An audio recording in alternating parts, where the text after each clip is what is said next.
Consider what it takes to defend against a single incoming weapon. You need to detect it, track its trajectory, calculate its approach vector, assign a countermeasure, execute, all of that within a window measured in seconds, sometimes in fractions of a second. Modern missile defense systems are engineered to do exactly that. They are expensive, technically sophisticated, and, against a single well-aimed weapon, reasonably effective. Now do that against 1,000 incoming objects simultaneously, each one capable of changing its approach vector independently, each one sharing real-time targeting data with the other 999, each one making autonomous decisions about which path to take, which defensive system to avoid, and which gap in the coverage to exploit. All of them coordinated by a single shared intelligence that processes the entire battlefield picture faster than any human air defense operator could perceive it. That is not a future weapons concept. It is a capability that has been demonstrated, tested, refined, and is actively being prepared for combat deployment.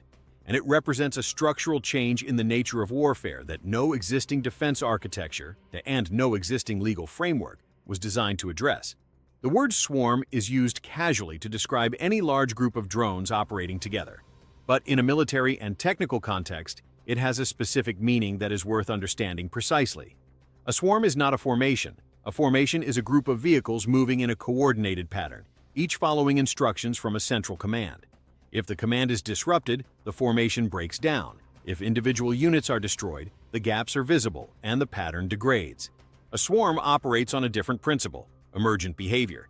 Each unit in the swarm runs simple local rules: maintain a minimum distance from neighbors, move toward the target zone, share sensor data with the closest units, adapt position based on real-time information about threats and gaps.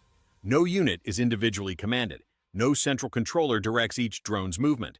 The coordinated behavior of the entire swarm emerges from the interaction of those simple rules across all units simultaneously. This is the same principle observed in biological systems: flocking birds, schooling fish, ant colonies. No individual bird decides the shape of the flock. The shape emerges from local interactions.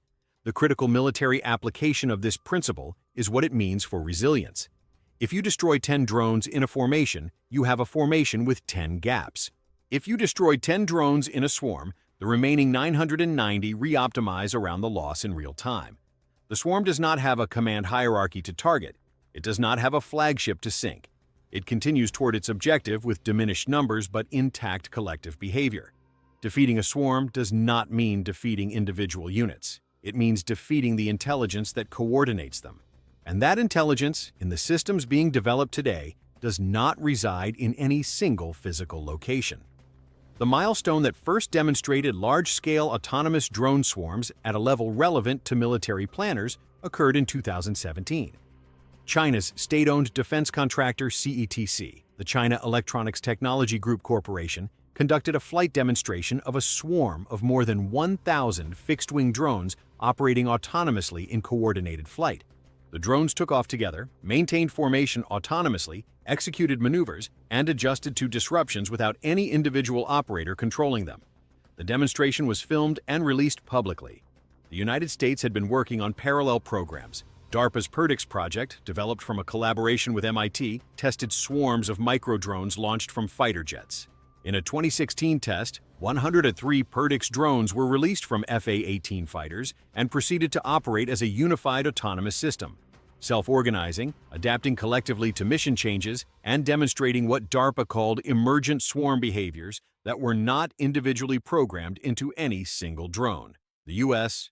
Navy's LOCUST program, low-cost UAV swarming technology, demonstrated coordinated autonomous drone launches from ship-based systems, with the drones establishing their own communication networks and tactical coordination in flight without operator input into individual decisions. These were controlled tests. They were not combat deployments. But they established something that matters for understanding where the technology is now. The core engineering problem of coordinating thousands of autonomous units with shared targeting intelligence has been solved. What remains is refinement and scaling to operational conditions. The phrase "one brain" requires explanation because it describes something that has no exact equivalent in any previous weapons technology. In a swarm, individual drones do not each carry the full targeting intelligence. They carry a portion of it. enough to make local decisions, maintain their role in the swarm, and share sensor data with neighboring units. The collective intelligence emerges from the continuous exchange of that data across the network of all active units. The targeting decisions that result, which object to approach, which gap in the defense to exploit, which drone should take which angle of attack, are not made by any single drone and are not issued by any human operator. They emerge from the collective processing of shared sensor data across the entire swarm network, updated continuously as the operational environment changes. This has a specific implication for human oversight that goes beyond anything seen in Lavender or Maven. With Lavender, a human reviewed each name on the list, 20 seconds, but a discrete, identifiable human decision for each target. With Maven, a human somewhere in a classified authorization chain reviewed an assessment before a strike. With a combat swarm of 1,000 autonomous units making individual targeting decisions collectively, there is no point in the sequence at which a human could review individual target decisions. The number of decisions being made simultaneously exceeds any human cognitive capacity. The speed at which those decisions are made exceeds any human response time. The only human decision in the process is the one made before the swarm is released, launch. After that, the swarm decides everything.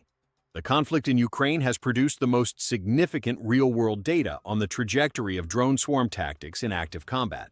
Ukraine has not deployed a true AI-coordinated swarm of the scale demonstrated in the CETC or DARPA tests. But what has evolved in the Ukraine theater over the past 2 years is a progressive movement towards swarm-adjacent tactics. Large coordinated groups of drones launched simultaneously against integrated air defense systems, with enough units in the air at once that individual point defenses cannot engage all of them before they reach their targets. Russia has conducted mass drone attacks against Ukrainian cities using waves of Iranian-designed Shahed-136 loitering munitions. Dozens launched simultaneously from multiple directions to saturate air defenses. Ukraine has responded with its own coordinated drone strikes against targets inside Russian territory. Both sides are actively incorporating AI-assisted coordination into these attacks, moving toward systems in which the drones themselves make more of the individual flight and targeting decisions autonomously. Military analysts tracking the Ukraine theater describe this as the proving ground for swarm tactics at operational scale. The lessons being extracted from each engagement, about which coordination algorithms are most effective, which saturation patterns defeat, which defense configurations, how many units are needed to guarantee at least some reach their target, are directly informing the design of the next generation of swarm weapons. The gap between current Ukraine theater drone operations and a full AI swarm of 1,000 autonomous units sharing a single targeting intelligence is narrowing. It is a gap of technical refinement, not of conceptual breakthrough. The conceptual breakthrough has already occurred. Every legal framework governing the use of force in warfare is built on a foundational assumption that a human being made a decision, not a good decision, not a legal decision, just a decision made by an identifiable person who can, in principle, be held accountable for it. A swarm of 1,000 autonomous drones making individual targeting decisions collectively eliminates that assumption at a structural level. Who authorized the specific targeting decision made by drone number 437 in the swarm? No one. No human being reviewed that decision. No human being was in a position to review it. The decision emerged from the collective intelligence of the network in a fraction of a second as part of a process that was executing thousands of similar decisions simultaneously. The commanding officer who ordered the launch authorized the mission. They authorized the release of the swarm into a defined target area. They could not authorize each individual targeting decision the swarm subsequently made. International humanitarian law requires that each targeting decision be assessed for compliance with the principles of distinction and proportionality. A swarm making thousands of autonomous targeting decisions per minute makes that requirement structurally impossible to satisfy. This is not a theoretical problem waiting for a future weapons system to create it. The demonstrations have occurred. The technology is in active development across the United States, China, Russia, the United Kingdom, Turkey, and Israel. And no binding international instrument, not a treaty, not a convention, not a protocol, currently governs autonomous weapons systems at any level of specificity that would address what a combat swarm represents. The progression documented across these videos follows a single direction. Lavender. An AI generates targets. One human reviews each for 20 seconds. Maven.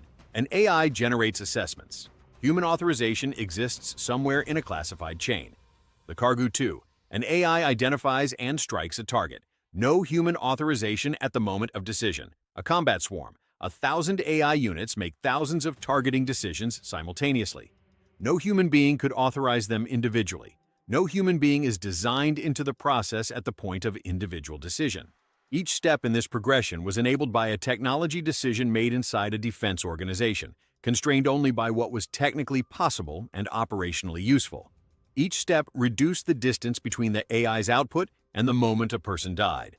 The swarm represents the point at which that distance reaches a different kind of limit. Not zero for one decision, as with the Kargu-2, but zero for thousands of decisions made simultaneously, continuously, at machine speed, with no human being positioned to intervene between the intelligence and the impact. That is the system being built now, in multiple countries, with military budgets, on timelines measured in years, not decades. The question of what a swarm can do to a target is a question military planners have largely answered. The demonstrations have established feasibility. The Ukraine theater is providing operational data. The engineering is advancing. The question that has not been answered, that no government has submitted to any binding international process, is what a swarm is allowed to do. What targets? What environments? What level of autonomous decision-making is permissible before a human must be reinserted into the chain? That question is being decided right now, by default, by the countries that are building and testing these systems. The next video examines a system that applies AI not to the individual strike decision, but to the overall campaign. An AI that plans entire military offensives, sequences operations, allocates resources, and generates strategic options faster than any general staff in history. Already in use by the United States Army.